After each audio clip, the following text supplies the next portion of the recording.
वे तो एक महात्मा बहुत ही ज्ञानी थे, अपनी ही साधना में लीन रहते थे। एक बार एक लड़का उनके पास आया।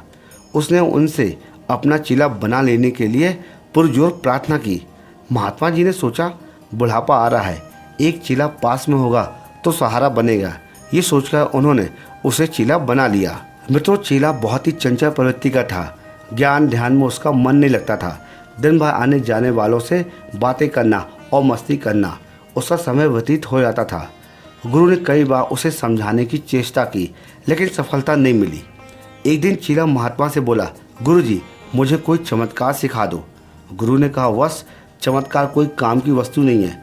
उससे एक बार भले ही व्यक्ति प्रसिद्धि पा ले, लेकिन अंतर्गत उसका परिणाम अच्छा नहीं होता है।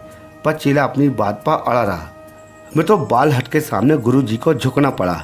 उन्होंने अपने झोले में से एक पारदर्शी डंडा निकाला और चीले के हाथ में उसे थमाते हुए कहा, ये लो चमत्कार। इस डंडे को तुम जिस किसी की छाती के सामने करोगे उसके दोष प्रकट हो जाएंगे।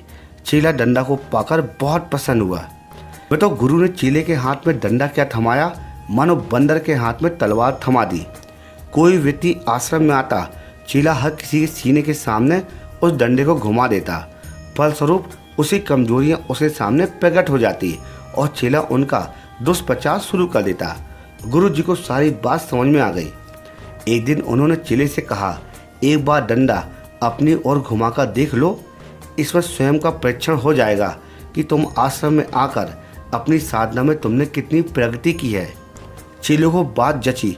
उसने फौरन डंडा अपनी ओर घुमाया, लेकिन देखा कि उसके भीतर तो दोषों का अंबार लगा हुआ है। शर्म से उसका चेहरा लटक गया। वह तत्काल गुरु के चरणों में गिर पड़ा और अपनी भूल की क्षमा मांगते हुए बोला, आज से मैं दूसरे के दोष को देखने की भूल नहीं करूँगा।